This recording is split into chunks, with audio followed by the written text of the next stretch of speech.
नमस्कार, जय श्री राम, जय हिंद मित्रों। मैं दीपक सिखवाल चाणक्य क्लासेस के YouTube प्लेटफॉर्म पर एक बार फिर से आपका स्वागत करता हूं, अभिनंदन करता हूं। और मित्रों, कोरोना महामारी के इस विकट दौर में ईश्वर से आपके और आपके परिजनों के मंगल स्वास्थ्य की कामना करता हूं।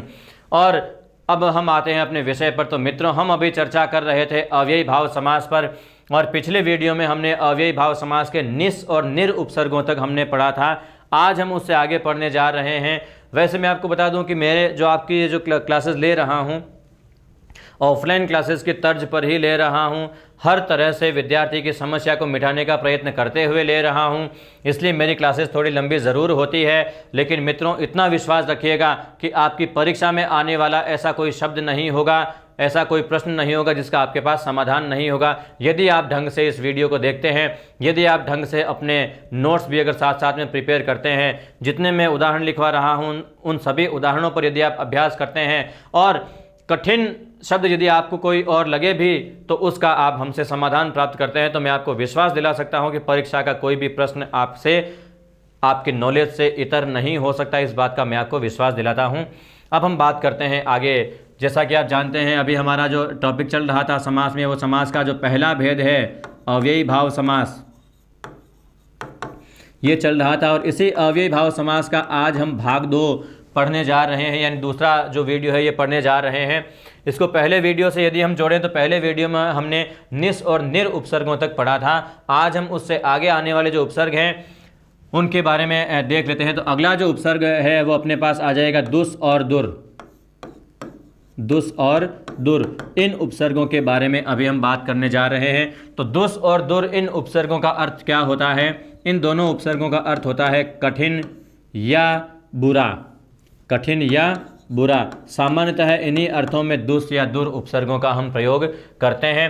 सबसे पहले हम बात करते हैं दुस की। तो जैसा कि आप जानते हैं मित्रों कि दुस उपसर्ग जो है, इसके जो उदाहरण है वो कुल 3 प्रकार से बनते हैं। जैसे मूल रूप से ये जो दुस उपसर्ग है, इसी दुस शब्द के ही 3 रूप आपको देखने को मिलते हैं, दुष, दुष और दुस। तो इस प्रकार के इन तीनों विकल्पों से जुड़े हुए जो शब्द हैं उन शब्दों को हम पहले देखेंगे, और उसके बाद में हम दुर उपसर्ग पर चर्चा करेंगे। अर्थ यही रहेगा, कठिन और बुरा। इन्हीं से या इन्हीं के इर्द गिर्द वाले कोई जो अन्य अर्थ हैं या जो अन्य शब्द है वो यहाँ पर प्रयुक्त हो सकते हैं। इस बात के लिए मैं आपको पहले बता दूँ। हम बात करते हैं सबसे पहले कुछ ऐसे उदाहरणों की बात करते हैं जिसमें दुष शब्द प्रयुक्त हो, यानी जो ये शंकर वाला जो श है ये शब्द आ जाए। तो इसके लिए मैं आपको कुछ शब्द लिखवा देता हूं।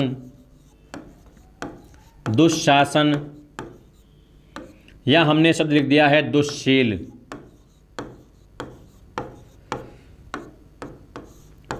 उसके बाद में मैंने एक शब्द लिख दिया है दुश्चरित्र, और एक शब्द मैंने लिख दिया है दुश्छलित। तो इस प्रकार के ये कुछ शब्द मैंने आपके सामने लिख दिए हैं। इन सभी शब्दों का आपको क्या करना है?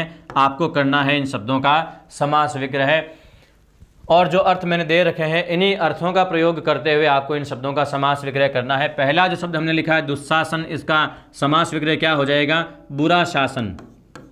क्या हो जाएगा? दुष का अर्थ हमने क्या लिया है यहाँ पर? बुरा, और शासन जो शब्द है वो यथावत रहेगा। तो शब्द क्या हो जाएगा? बुरा शासन, दुशासन। अगला शब्द आया है एक शील। तो शील शब्द का अर्थ क्या होता है? शील शब्द का अर्थ होता है संस्कार। शील शब्द का अर्थ क्या होता है? संस्कार। इससे जुड़े हुए कुछ और अन्य अर्थ मैं आपको बताऊं तो जैसे कि एक शब्द आता है शीला, एक आता है शिला।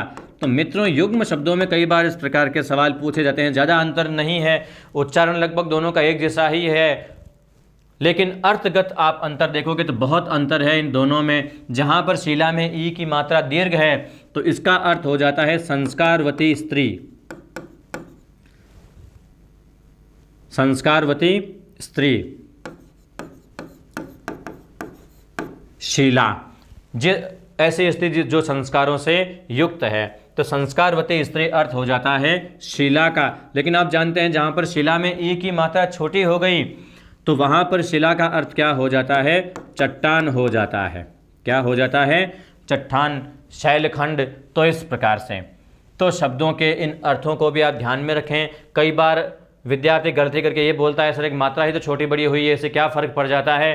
तो मित्रों मैं आपको बता दूं कि कुत्ती और कुंती में भी एक बिंदी का ही फ़र्क है, आंशिक और आशिक में भी एक बिंदी का ही फ़र्क है।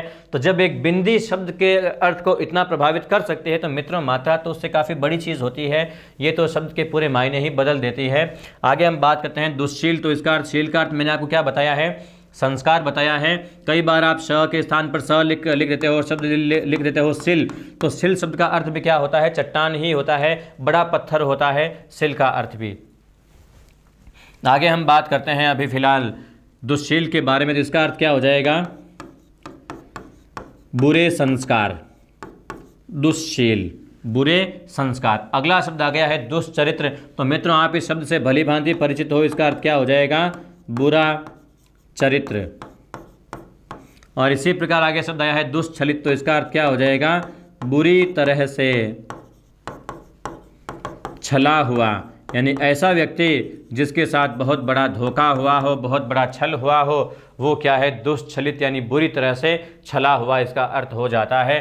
तो यहाँ पर आपने देखा कि स का रूपांतरण हमने किस में किया है, श के रूप में किया है। आगे जो हम उदाहरण लेने जा रहे हैं उन उदाहरणों में स का रूपांतरण किस में किया हुआ मिलेगा, श के रूप में किया हुआ मिलेगा।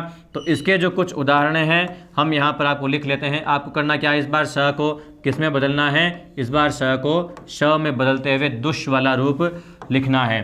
तो इसके कुछ उदाहरण इस प्रकार से आपके सामने आ जाएंगे। दुष्कर्म, दुष्कपट, दुष्परिणाम,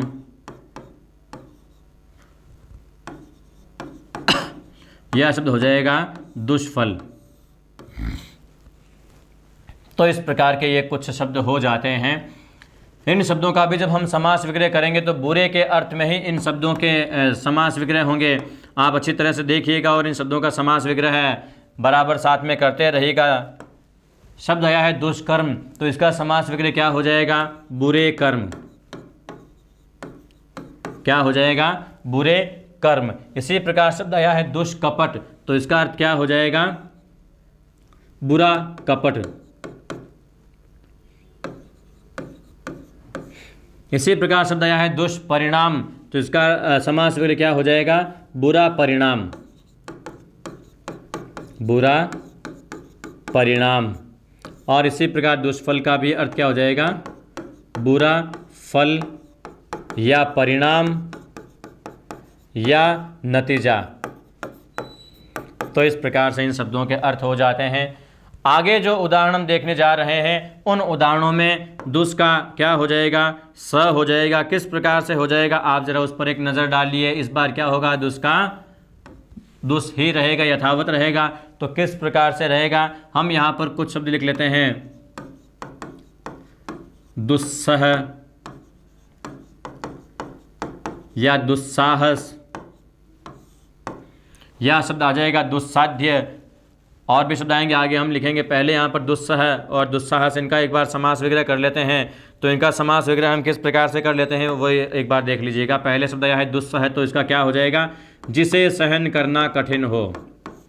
जिसे सहन करना कठिन हो।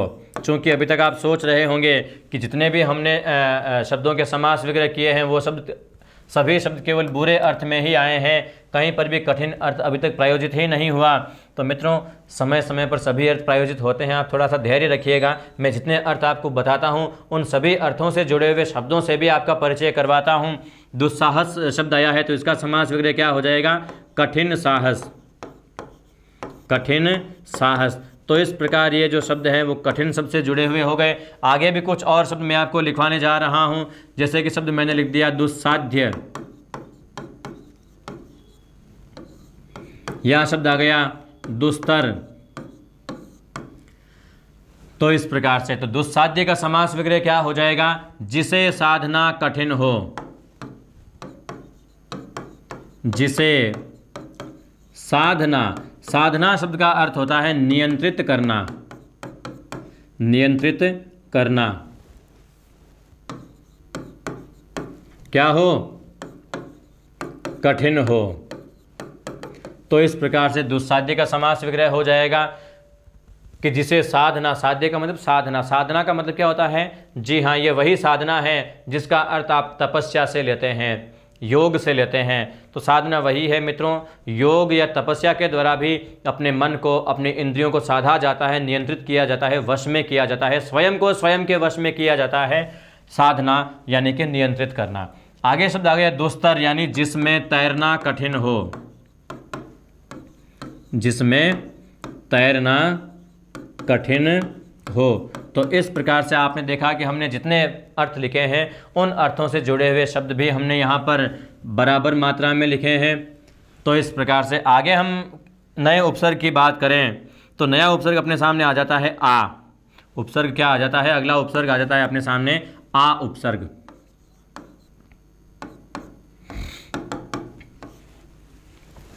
बहुत ही महत्वपूर्ण है ये उपसर्ग भी आपके लिए। जैसा कि मैं आपको बता रहा हूं कि मैं उन्हीं उपसर्गों से जुड़े हुए शब्द आपके सामने रख रहा हूं जो परीक्षा की दृष्टि से आपके लिए बहुत ही महत्वपूर्ण है। वही शब्द आपके सामने रख रहा हूं जो शब्द पिछली परीक्षाओं में आ चुके हैं और आने वाली परीक्षाओं में भी आने की प्रबल संभावना है। इसीलिए जो हर शब्द से है मैं आपका भली भांति परिचय भी करवाता जा रहा हूं। आ उपसर्ग का जहां तक अर्थ की बात करते हैं हम, तो इसका अर्थ हो जाता है तक, पर्यंत, अपनी ओर या अचानक।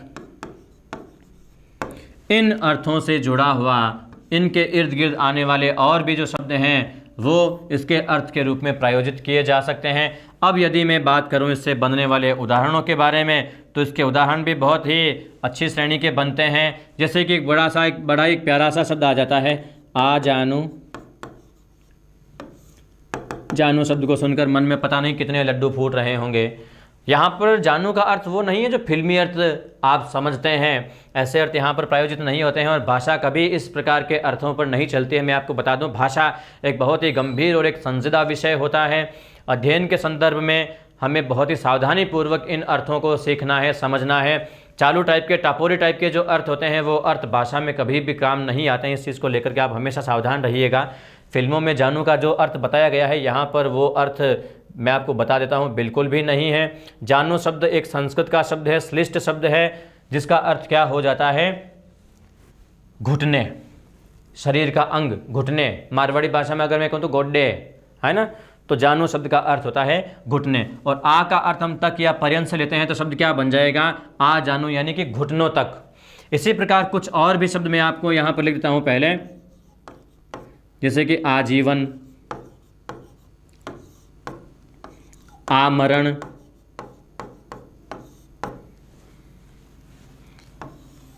आकर्षण,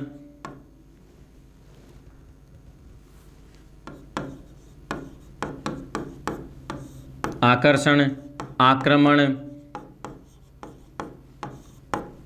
आपतन।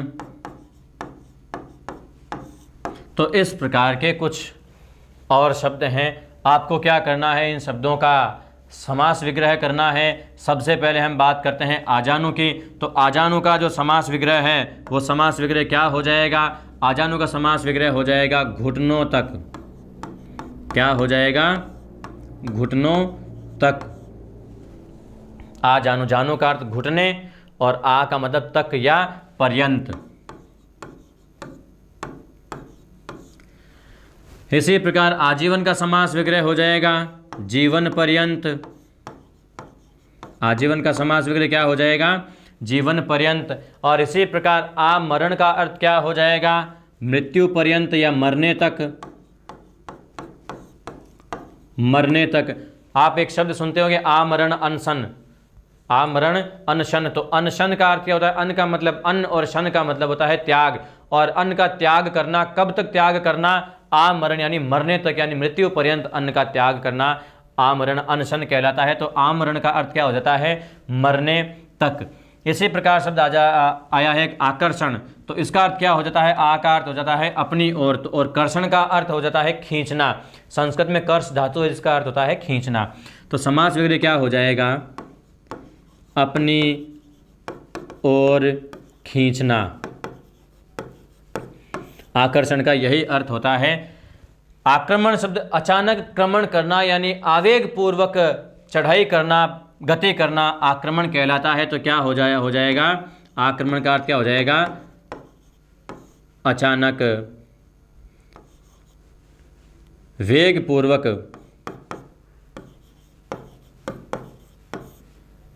घात करना,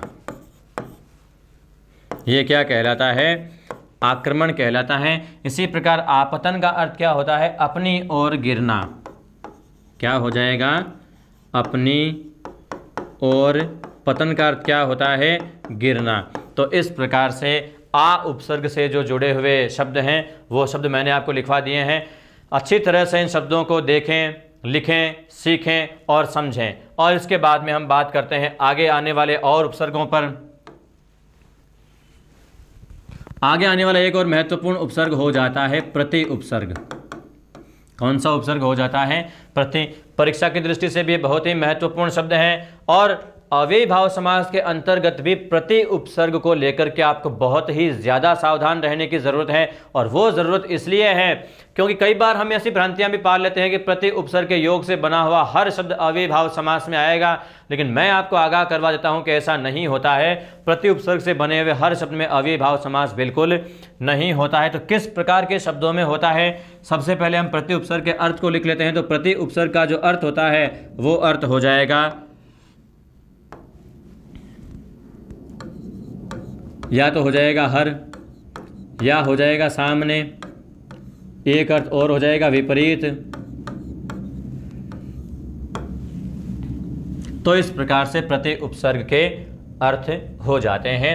अब हम बात करते हैं इनसे जुड़े हुए शब्दों की। तो जैसे मैंने यहाँ पर इनसे जुड़े हुए कुछ शब्द आपके लिए रख दिए हैं, आप निश्चित रूप से इन शब्दों पर अभ्यास करेंगे। जैसे मैंने यहाँ पर एक शब्द लिख दिया है प्रतिगृह। शब्द मैंने क्या लिख दिया है?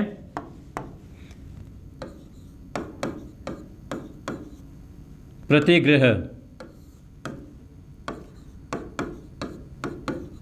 प्रतिदिन, प्रतिपल,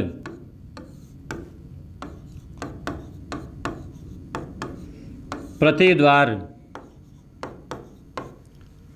और शब्द हो जाएगा प्रतिपक्ष,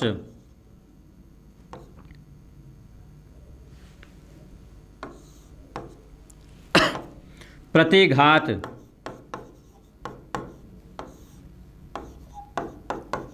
प्रत्यक्ष,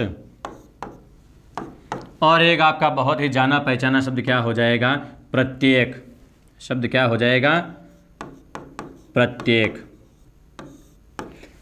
तो इस प्रकार से प्रति उपसर्ग के योग से बनने वाले ये जो शब्द हैं ये मैंने आपके सामने रखे हैं। सामान्यतः यही शब्द होते हैं जो अव्ययी भाव समास में अक्सर परीक्षाओं में पूछे जाते हैं। भ्रमित करने के लिए कौन कौन से उपसर्ग जो प्रति उपसर्ग से बने हुए शब्द आपको दे सकते हैं, मैं वो भी आपको बताऊंगा अभी, लेकिन पहले एक बार इन पर चर्चा कर लेते हैं।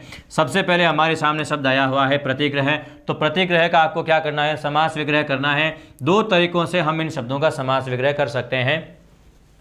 या तो जो ग्रह शब्द यानी जो संज्ञा शब्द आया है इसमें, उसी शब्द के अर्थ को हम अर्थ की हम आवृत्ति कर देंगे, यानी दो बार हम उस शब्द को रख देंगे। और उसके बाद में हम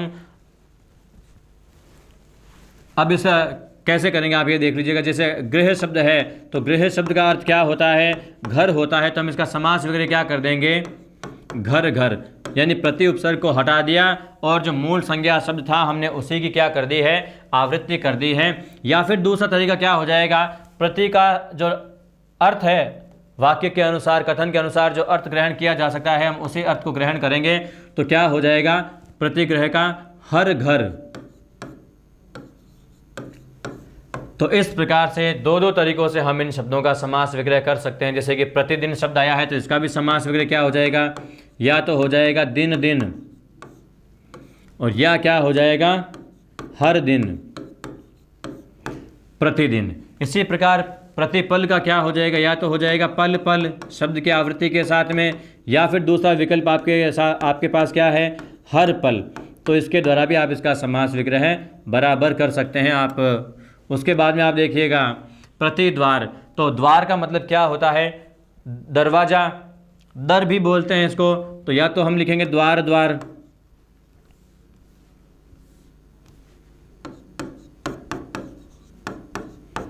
या लिख देंगे हर द्वार या हर दरवाजे पर। हर द्वार ही लिखना है, हरिद्वार नहीं कर देना है, हरिद्वार अलग हो जाता है, वो हरि का द्वार है। ये हर द्वार यानी हर दरवाजे पर इसका अर्थ हो जाएगा। इसी प्रकार से शब्द आया है एक प्रतिपक्ष। तो प्रतिपक्ष का क्या हो जाएगा? पक्ष के विपरीत पक्ष, जो दूसरा अर्थ है हम यहां पर ले लेंगे विपरीत पक्ष। क्या ले लेंगे? विपरीत पक्ष, प्रतिपक्ष। इसी प्रकार से एक शब्द आया है आगे प्रतिघात। तो इसका अर्थ क्या हो जाएगा? घात के विपरीत घात, घात के विपरीत घात। यानी कि कोई हम पर घात कर रहा है, कोई हम पर प्रहार कर रहा है, उस प्रहार से स्वयं को बचाते हुए अपने विरोधी पर जो वापस प्रहार किया जाता है, उस प्रहार को क्या कहा जाता है? प्रतिघात, यानी घात के विपरीत घात की जाती है। इसमें अगला शब्द आया है प्रत्यक्ष।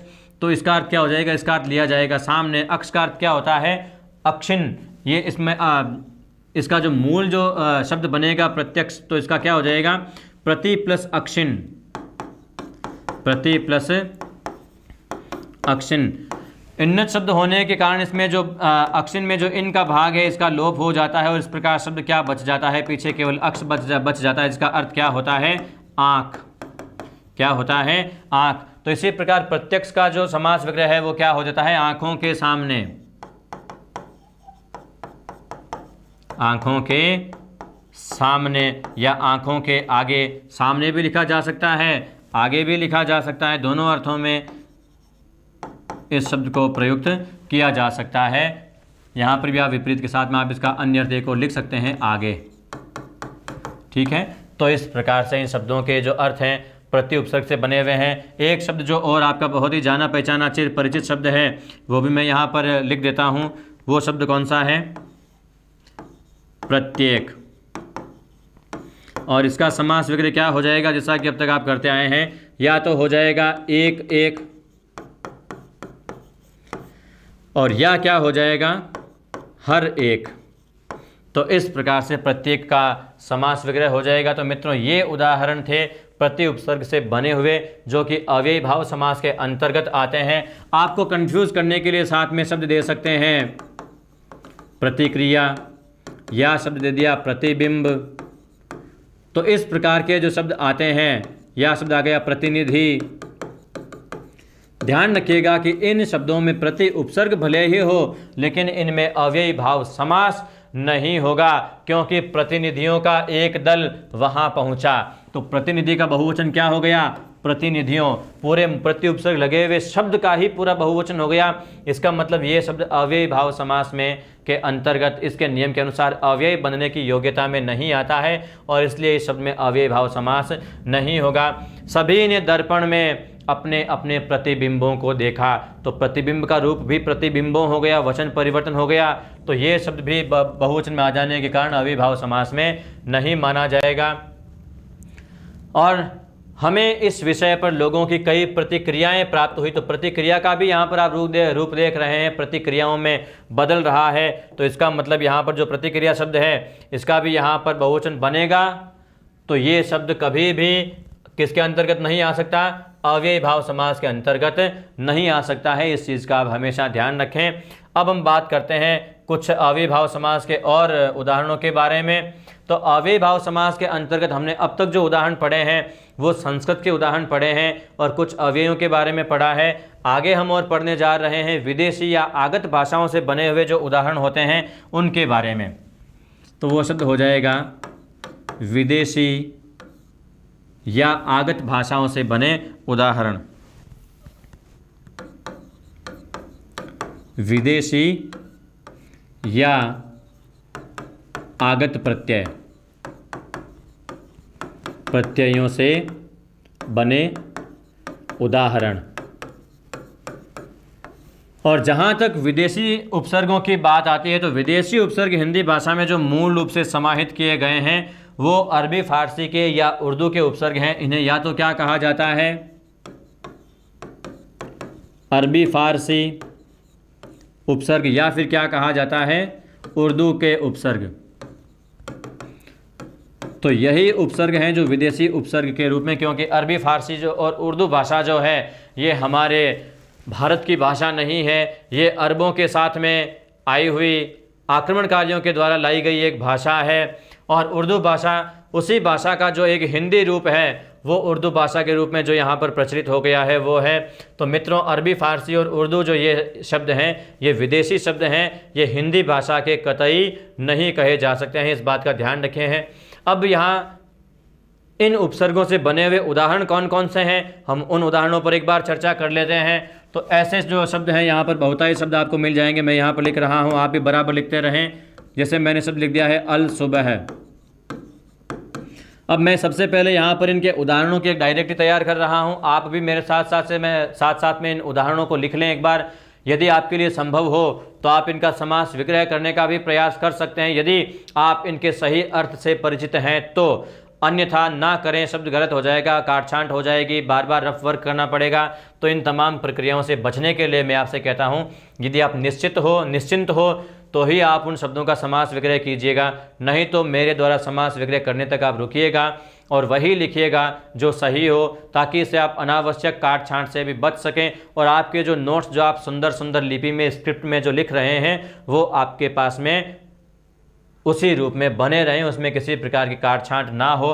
तो मैंने पहला शब्द लिखा है अल सुबह, इसी प्रकार मैंने एक और शब्द लिख दिया है अल गरज।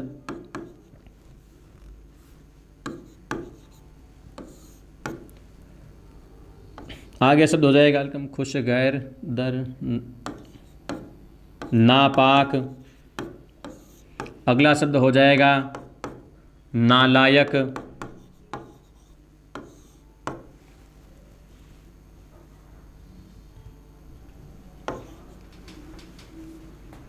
बशर्ते,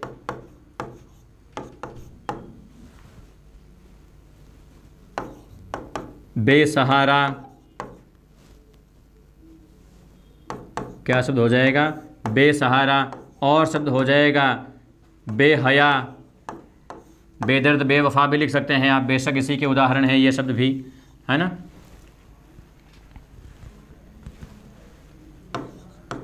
बदनाम, बदहवास,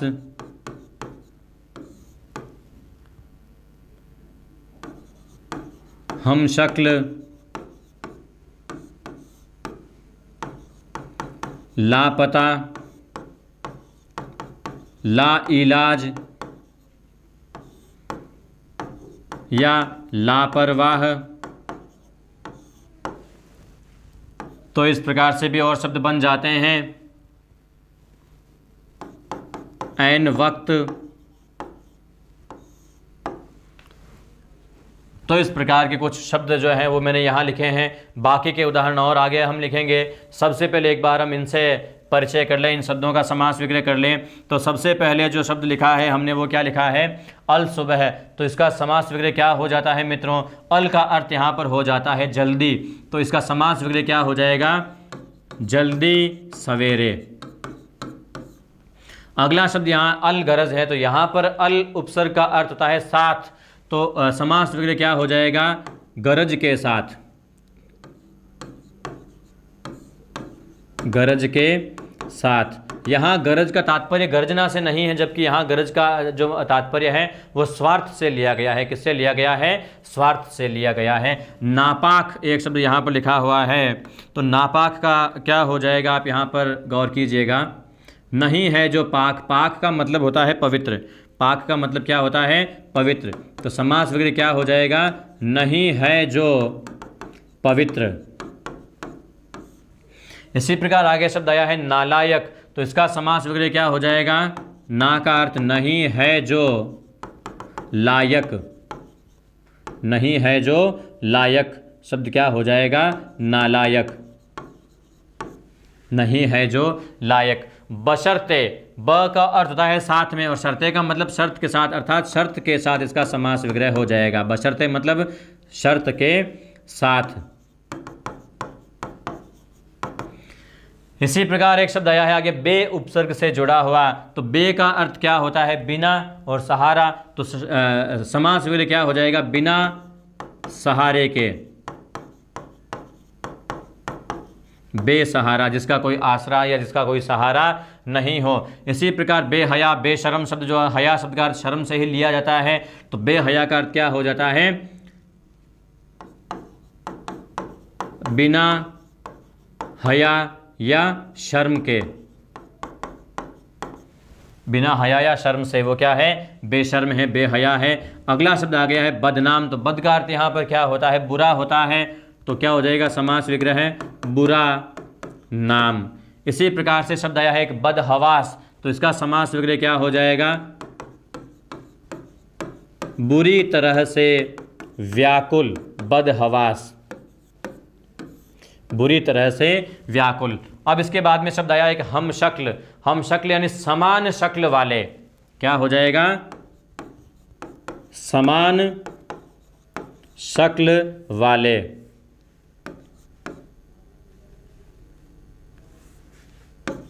समान शक्ल वाले, हम शक्ल। अब इसी तरह से शब्द बन सकता है हमदर्द यानी एक दूसरे के दर्द को समझने वाले, हम वतन यानी एक ही या समान ही है वतन या देश जिनका, तो बहुत से और शब्द बन सकते हैं। शब्द आया है लापता, इसका समास विग्रह क्या हो जाएगा? बिना पते के, पता एड्रेस है ना। अगला शब्द आ गया है ला इलाज, यानी नहीं है जिसका इलाज,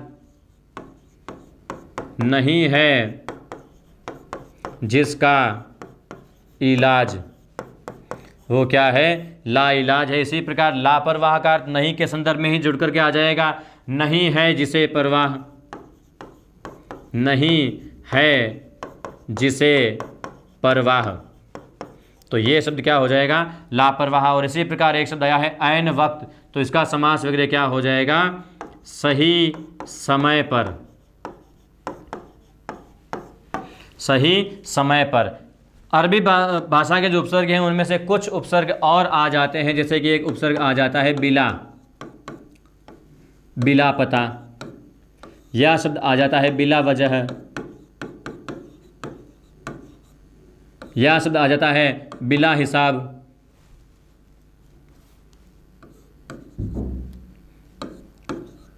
बिला हिसाब। तो इस प्रकार के ये शब्द और आ जाते हैं।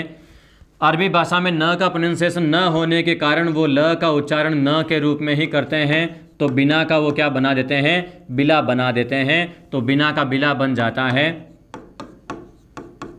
बिला हिसाब।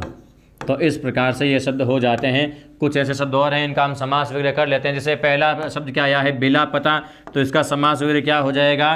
बिना पते के, बिना पते के, या नहीं है जिसका पता। अगला शब्द क्या आ जाएगा? बिला वजह है, तो इसका क्या हो जाएगा?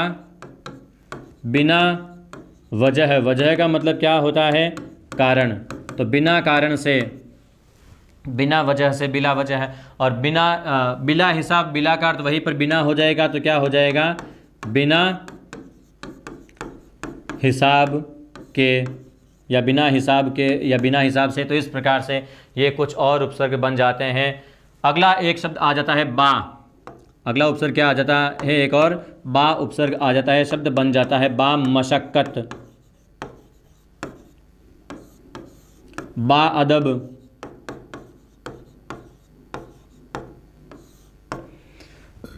तो इस प्रकार से एक शब्द और आ जाता है फी, तो शब्द आ जाएगा फी आदमी, फी रोज़, या फी वक्त।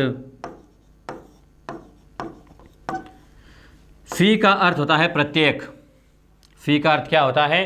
प्रत्येक। और बा का मतलब क्या होता है? साथ में। तो बा मशक्कत यानी परिश्रम के साथ। मशक्कत का मतलब होता है श्रम या परिश्रम। आपने सुना होगा कि बा मशक्कत सजाए कैद मुलतवी की जाती है, जिसका हिंदी रूपांतरण आजकल अदालतों में इस प्रकार से आता है कि सश्रम कठोर कारावास की सज़ा या दंड दिया जाता है।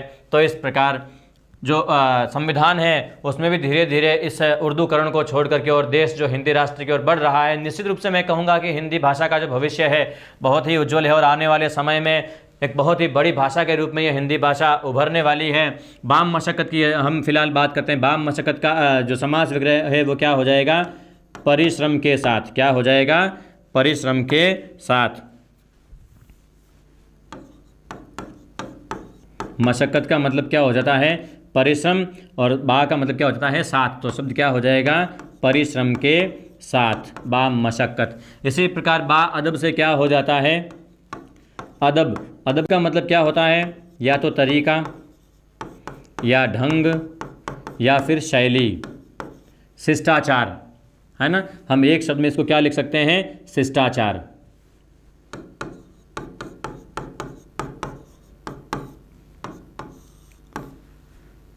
शिष्टाचार के साथ। अगला शब्द आया है फ़ी आदमी। तो फ़ी जो है अरबी भाषा का एक उपसर्ग है जिसका अर्थ मैंने आपको बता दिया है क्या होता है? प्रत्येक होता है। तो फ़ी आदमी का समास विग्रह क्या हो जाएगा? प्रत्येक आदमी। हर आदमी भी लिखा जा सकता है। फ़ी रोज़ का मतलब क्या हो जाता है? रोज़ का मतलब दिन होता है उर्दू भाषा में। तो जो रोज़ शब्द है वो उर्दू भाषा का है, हिंदी में इसका अर्थ क्या हो जाता है? दिन। तो क्या हो जाएगा? प्रत्येक दिन। इसी प्रकार फ़ी वक्त यानी हर समय क्या हो जाता है? हर समय। तो इस प्रकार से हमने जो हिंदी भाषा के बाद में विदेशी भाषाओं में से उर्दू या अरबी फ़ारसी भाषाओं के जो उपसर्ग हैं इनसे बने हुए जो उदाहरण हैं उन उदाहरणों पर हमने अध्ययन कर लिया है। आगे आने वाला जो भाग है अव्ययीभाव समास का एक बहुत ही महत्वपूर्ण भाग हो जाता है। वो आपके लिए मित्रों बहुत ही ध्यान से पढ़ना है आपको। यहाँ मैं आपको एक नए शब्द से आपका परिचय करवा रहा हूँ, नाम पद अव्यय। नाम पद अव्यय। तो सबसे पहली बात तो ये आती है कि नाम पद अव्यय क्या है। बहुत ही कम विद्यार्थी अभी तक इस शब्द से परिचित हैं, लेकिन कई बार आपने परीक्षाओं में देखा होगा कि नाम पद जो शब्द है वो आ जाता है, लेकिन इसका अर्थ क्या होता है इसे जानने में विद्यार्थी हम प्रायः देखते हैं कि असमर्थ रहते हैं। तो इसका जो अर्थ वास्तव में क्या होना चाहिए मैं उसके अर्थ से भी आपका एक बार परिचय करवा देता हूँ। नाम पद जो शब्द है आप देखते हैं दो शब्दों से मिलकर के बना है। कितने शब्दों से मिलकर बना है? दो शब्दों से, जिसमें पहला शब्द क्या है? नाम, और दूसरा शब्द क्या है? पद। तो सबसे पहले इन दोनों शब्दों के अर्थ को समझना जरूरी है। नाम का तात्पर्य क्या है हम आगे आने वाले चैप्टर में बहुत जल्दी पढ़ने वाले हैं। नाम कहते हैं संज्ञा को। नाम का शाब्दिक अर्थ क्या होता है? संज्ञा हो जाता है। या हम यूँ कह सकते हैं कोई भी सार्थक शब्द। सार्थक शब्द है जिस शब्द का अर्थ है वो अर्थ क्या कहलाएगा? एक नाम कहलाएगा, वो उसकी एक पहचान कहलाएगा। और पद पद का तात्पर्य क्या होता है? शब्द समूह। शब्द समूह। और शब्द समूह का तात्पर्य ये होता है समूह कोई तब बनता है जब कम से कम दो शब्द साथ साथ में रखे जाएं।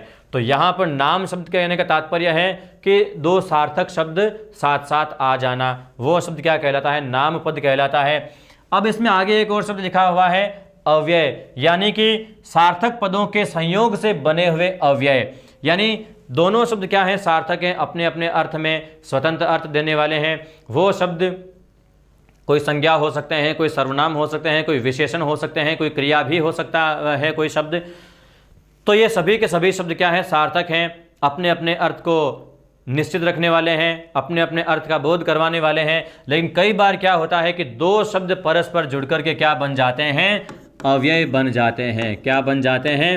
अव्यय। और इसी प्रकार ऐसे सार्थक शब्दों के संयोग से बने हुए अव्यय पदों को हम क्या कहते हैं? नाम पद अव्यय कहते हैं। तो सबसे पहले अब यहाँ पर ज़रूरी हो जाता है नाम पद अव्यय की एक सफिस्टिकेटेड जो परिभाषा होती है वो परिभाषा आप एक बार नोट कर लीजिएगा। परिभाषा इसकी इस प्रकार से हो जाती है कि सार्थक शब्दों के योग से बने अव्यय शब्द को बने अव्यय शब्दों को क्या कहते हैं? नाम पद अव्यय कहते हैं। क्या कहते हैं? नामपद अव्यय कहते हैं। तो ये परिभाषा हो जाती है नामपद अव्यय की, एक व्यवस्थित परिभाषा हो जाती है।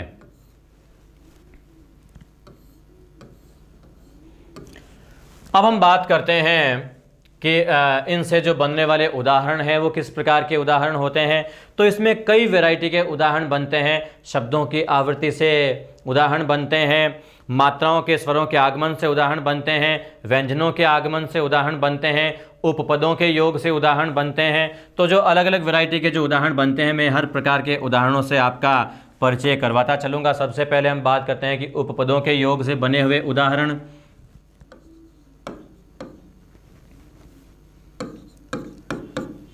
उपपदों के योग से बने अव्यय। उपपद किसे कहते हैं? यहाँ पर सबसे पहले आप ये समझ लीजिएगा, उपपद कहते हैं पद के सहायक अर्थ को ज्ञापित करने वाला शब्द क्या कहलाता है? उपपद कहलाता है। उपपद एक प्रकार के शब्द या शब्दांश दोनों हो सकते हैं। बहुत से ऐसे शब्द भी होते हैं जो शब्दों के साथ में जुड़ करके कई प्रकार के नए शब्दों की रचना कर देते हैं, और ऐसे पद भी क्या कहलाते हैं? उपपद ही कहलाते हैं। और उपपदों के योग से भी कई बार क्या होता है कि जो एक पद होता है, जो शब्द होता है, वो किसी अन्य शब्द के साथ जुड़ करके और उसके संयोग में आकर के और दोनों शब्दों का जो एक संयोजित रूप होता है वो क्या बन जाता है? अव्यय बन जाता है। तो ऐसे पदों को हम क्या कहते हैं? उपपद अव्यय कहते हैं। अब इसके अंतर्गत आने वाले जो उदाहरण हैं वो उदाहरण किस प्रकार के होते हैं, ज़रा उन पर भी एक बार नज़र डाल लीजिएगा। तो वो शब्द आपके हो जाएंगे, जैसा कि मैंने यहाँ लिख दिया है, ध्यानपूर्वक। अब आप यहाँ पर देखोगे कि ध्यान तो क्या है? एक सामान्य संज्ञा है, लेकिन पूर्वक जो है वो एक उपपद के रूप में इसके साथ में जुड़ा है।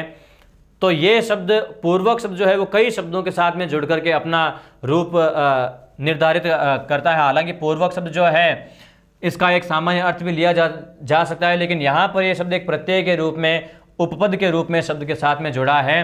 तो इसका अर्थ क्या हो जाता है? के साथ। तो ध्यान पूर्वक का समास वगैरह क्या हो जाएगा? ध्यान के साथ। इसी प्रकार आपने देखा होगा बहुत से शब्द पूर्वक के साथ जुड़ जाते हैं, बलपूर्वक या छलपूर्वक या श्रद्धापूर्वक।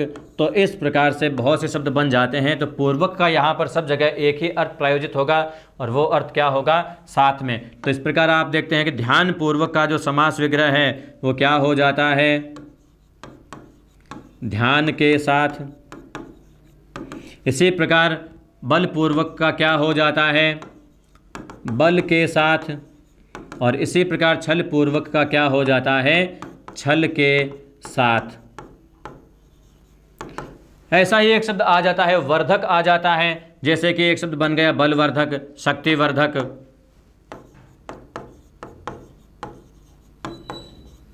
बलवर्धक या शक्तिवर्धक। या शब्द एक और बन जाता है ज्ञानवर्धक। तो इस प्रकार के शब्द, यहाँ वर्धक का अर्थ होता है बढ़ाने वाला, लेकिन बल, शक्ति और ज्ञान के साथ जुड़ करके ये शब्द को अव्यय बना देते हैं, और ये शब्द उपपद के रूप में मान लिया जाता है। और इनका जो अब आप समास विग्रह करेंगे तो वो कुछ इस प्रकार से करेंगे कि बलवर्धक का समास विग्रह आप क्या कर दोगे? बल को बढ़ाने वाला, बल को बढ़ाने वाला। इसी प्रकार शक्तिवर्धक का क्या हो जाएगा? शक्ति को बढ़ाने वाला। इसी प्रकार ज्ञानवर्धक का क्या हो जाएगा? ज्ञान को बढ़ाने वाला। ऐसे ही कुछ शब्द आपके समक्ष और आ जाते हैं, जैसे कि एक पद आ जाता है भरपूर, भरसक, भरपेट। तो यहाँ पर आप देखते हैं कि उपपद जो है वो शब्द से पूर्व आया है, उपसर्ग के रूप में ये शब्द यहाँ पर जुड़ा है। निश्चित रूप से उपपद उपसर्ग के रूप में भी जोड़े जा सकते हैं, प्रत्यय के रूप में भी जोड़े जा सकते हैं। भर वैसे एक सार्थक अर्थ है, जिसका अर्थ है भरना, भरा हुआ। अब यहाँ पर पूर, शक और ये पेट, इन शब्दों के साथ में जुड़ करके ये शब्द इन शब्दों को क्या बना रहा है? नाम पद अव्यय बना रहा है। और अब आप इनका समास विग्रह करोगे तो इस प्रकार से हो जाएगा, भरपूर का क्या हो जाएगा? पूरा भरकर। भरपूर का क्या हो जाएगा? पूरा भरकर। इसी प्रकार से भरसक का क्या हो जाएगा, सक का अर्थ यहाँ पर हो जाएगा सामर्थ्य, तो समास विग्रह हो जाएगा पूर्ण सामर्थ्य के साथ। क्या हो जाएगा, पूर्ण सामर्थ्य के साथ। इसी प्रकार भरपेट का क्या हो जाएगा, पेट भरकर। तो इस प्रकार हमने यहाँ पर जो ये उदाहरण पढ़े हैं, ये उदाहरण कैसे उदाहरण हैं, ये उपपदों के योग से बने हुए अव्यय के उदाहरण हैं, जो कि अव्ययी भाव समास के अंतर्गत आते हैं और ऐसे शब्दों को हम क्या कहते हैं, नामपद अव्यय कहते हैं। अब हम आगे उपपदों की बात करें तो इसमें एक और भेद आ जाता है, पदावृत्ति अव्यय। पदावृत्ति अव्यय। पदावृत्ति अव्यय का तात्पर्य क्या हो जाता है, पद की आवृत्ति। पद की आवृत्ति यानी जब कोई शब्द एक बार से दोबारा आ जाता है तो वो शब्द क्या कहलाता है, पदावृत्ति कहलाता है।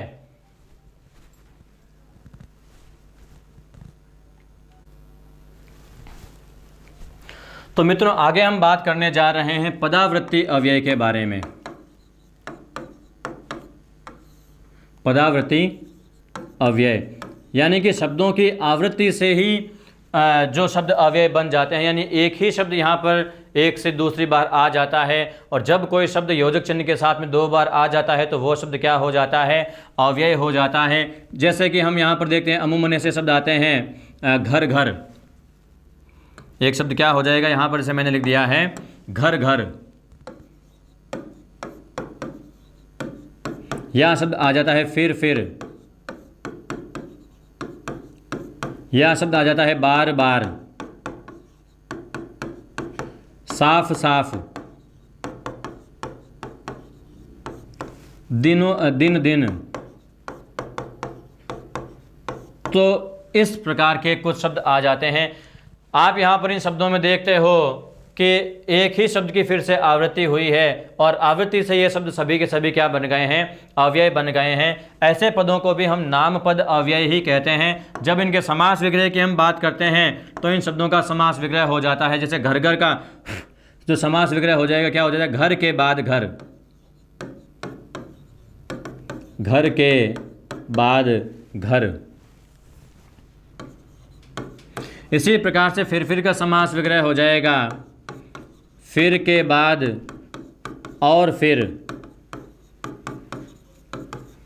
इसी प्रकार से शब्द हो जाता है बार बार, इसका समास विग्रह हो जाता है बार के बाद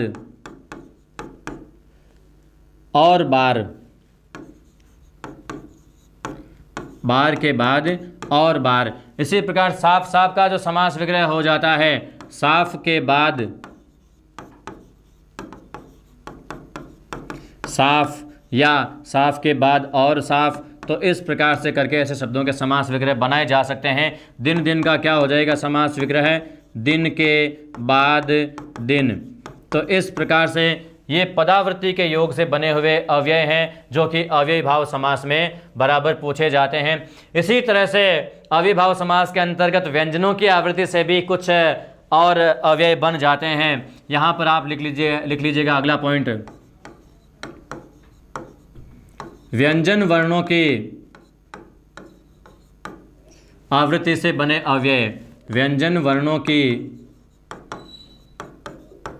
आवृत्ति से बने अव्यय। तो व्यंजन वर्णों की आवृत्ति से बने हुए ऐसे कितने अव्यय शब्द मिल जाते हैं, तो मित्रों इसके भी कुछ उदाहरण मिल जाते हैं। जैसे कि शब्द आ गया भागम भाग,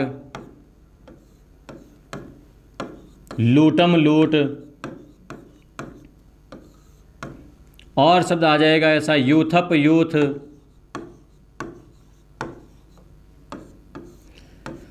तो इस प्रकार के ये कुछ शब्द आ जाते हैं जहां पर भाग भाग दो शब्दों के बीच में म व्यंजन आ गया है। इसी प्रकार लूट लूट शब्द के बाद में म व्यंजन आ गया है। इसी प्रकार यूथप यूथ में आप देख रहे हैं कि जो थ वर्ण है, इस थ वर्ण के बीच में क्या आ गया है, प आ गया है। क्या आ गया है, प आ गया है। शब्द क्या हो जाएगा, यूथप यूथ हो जाएगा। तो ऐसे शब्दों का समास विग्रह हम किस प्रकार से करेंगे, इसके बारे में भी हम एक बार चर्चा कर लेते हैं। भागम भाग का समास विग्रह क्या हो जाता है, भागने के बाद और भागना। समास विग्रह क्या हो जाता है इसका, भागने के बाद और भागना। भागने के बाद और भागना। इसी प्रकार से लूटम लूट का समास विग्रह क्या हो जाता है? लूटने के बाद और लूटना। और इसी प्रकार यूथप यूथ का यूथ शब्द का अर्थ क्या होता है, यहाँ पर यह समझना आपके लिए सबसे पहले और सबसे ज़्यादा ज़रूरी हो जाता है।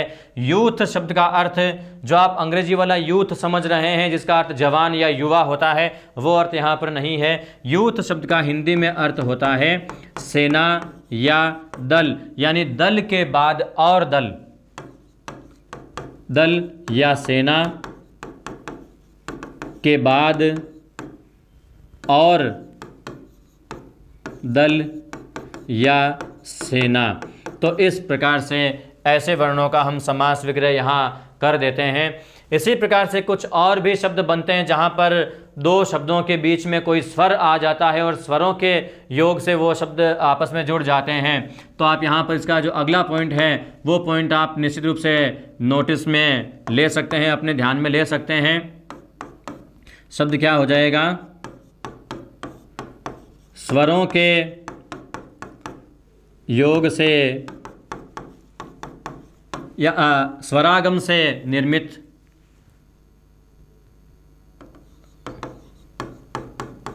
स्वरागम से निर्मित अव्यय।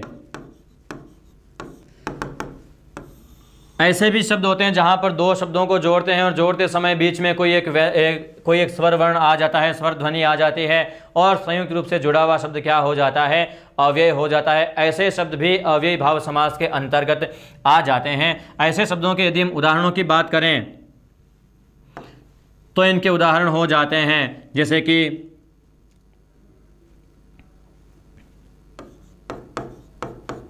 रातों रात, बातों बात, हाथों हाथ,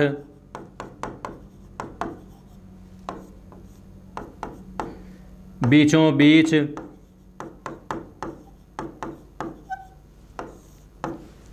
इसी प्रकार एक और शब्द हो जाएगा कानों कान,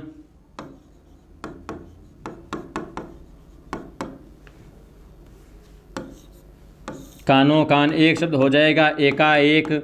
तो इस प्रकार आपने देखा होगा कि यहाँ पर दो शब्दों के बीच में रात रात के बीच में ओ जुड़ा हुआ है, बात बात के बीच में ओ जुड़ा हुआ है, एक एक के बीच में आ जुड़ा हुआ है। तो इस प्रकार ये स्वरों के आगमन से निर्मित अव्यय हो जाते हैं। समास विग्रह कैसे हो जाता है इनका? जैसे कि शब्द आ गया रातों रात और इसका समास विग्रह आपको करने को कह दिया जाए तो आप समास विग्रह क्या करोगे? रात ही रात में। रातों रात गायब हो गया, यानी रात ही रात में गायब हो गया, सवेरे का इंतजार भी नहीं किया। इसी प्रकार शब्द आ जाता है बातों बात का समास विग्रह क्या हो जाता है? जैसे रातों रात का हुआ वैसे ही बात ही बात में। इसी प्रकार हाथों हाथ का क्या हो जाएगा? हाथ ही हाथ में, हाथ ही हाथ में। इसी प्रकार शब्द आ गया बीचों बीच, तो इसका समास विग्रह क्या हो जाएगा? बीच ही बीच में, बीच ही बीच में। और कानों कान, अब इसका समास विग्रह आप कान ही कान में मत कर देना, इसका समास विग्रह कान ही कान में नहीं होगा। इसका समास विग्रह क्या हो जाएगा? इसका समास विग्रह हो जाएगा एक कान से, एक कान से दूसरे, एक कान से दूसरे कान तक। ये समास विग्रह हो जाएगा कानों कान का, यानी एक कान से दूसरे कान तक खबर ना पहुंचना, यानी कानों कान खबर ना होने देना क्या कहलाता है? एक कान से दूसरे कान को खबर ना होने देना कि इस कान ने क्या सुना है, इस कान को खबर नहीं होती है। अगला जो मैंने आपको एक और शब्द लिखवाया है एकाएक। क्या शब्द लिखवाया है? एकाएक। तो इसका समास विग्रह क्या हो जाएगा? एक ही एक है जो। क्या हो जाएगा? एक ही एक है जो, एक ही एक है जो, एक ही एक है जो क्या हो जाएगा? एकाएक। तो इस प्रकार से हमने यहाँ पर इन शब्दों का समास विग्रह किया है। इसके बाद में कुछ और भी अव्यय आ जाते हैं जहाँ पर संयोग प्रक्रिया के द्वारा शब्द जुड़ करके भी क्या बन जाते हैं, अव्यय बन जाते हैं, संयुक्त, या इनको हम यौगिक अव्यय भी कह सकते हैं, संयोग से निर्मित अव्यय, संयोग से निर्मित अव्यय। अब इसका क्या हो जाएगा, शब्द हो जाएगा देखा देखी, सुना सुनी, कहा सुनी। तो इस प्रकार से कुछ और शब्द बन जाते हैं। अब इन शब्दों का समास वगैरह किस प्रकार से हो जाता है, इन शब्दों का भी आप समास वगैरह कर लीजिए। देखा देखी का समास वगैरह क्या हो जाएगा, देखने के बाद और देखना, देखने के बाद और देखना। इसी प्रकार शब्द आ गया सुना सुनी, तो इसका क्या हो जाएगा, सुनने के बाद और सुनना, सुनने के बाद और सुनना। कहा कही भी होता है, कहने के बाद और कहना, लेकिन एक कहा सुनी भी होता है। अक्सर पति पत्नी के बीच में ज़्यादा होती होगी कहा सुनी, पड़ोसियों से भी हो जाती है किटकिट कभी कभी, कहा सुनी। तो इसका समास वगैरह क्या हो जाता है, कहने के बाद सुनना, कहने के बाद या कहने के साथ ही सुनना। कई बार कहने के बाद आता है या कई बार कहने के साथ ही आ जाता है सुनना। तो इस प्रकार से मित्रों हमने अव्ययी भाव समास के कई प्रकार से बनने वाले जो उदाहरण हैं उन सब उदाहरणों को ले लिया है। आशा करता हूं कि अव्ययी भाव समास अब अच्छी तरह से आपके समझ में आ गया होगा। अगले वीडियो में हम दूसरे समास का यानी तत्पुरुष समास पर चर्चा करेंगे। जाने से पहले एक बार आपको फिर से कहना चाहूँगा मित्रों कि चाणक्य क्लासेस के यूट्यूब चैनल को यदि आपने अब तक सब्सक्राइब नहीं किया है तो उस चैनल को सब्सक्राइब ज़रूर करें और बेल आइकन को भी प्रेस कर लें ताकि आने वाले अपडेट्स आपको सबसे पहले मिलते रहें। और वीडियो पसंद आई हो तो इसे लाइक ज़रूर करें, शेयर ज़रूर करें, कमेंट ज़रूर करें। और फिर भी अव्ययी भाव समास को यथा सामर्थ्य मैंने अच्छी तरह से एक्सप्लेन किया है, लेकिन फिर भी यदि कोई चीज़ आपके लिए कष्टदायक और रह गई हो तो कमेंट सेक्शन के जरिए आप अपनी समस्या हम तक पहुंचा दीजिएगा। निश्चित रूप से मैं और चाणक्य संस्थान आपकी हर समस्या का समाधान करने के लिए प्रतिबद्ध है। इसी के साथ मैं अपनी वाणी को विराम देता हूँ मित्रों। अगले वीडियो में फिर मुलाकात होगी। धन्यवाद।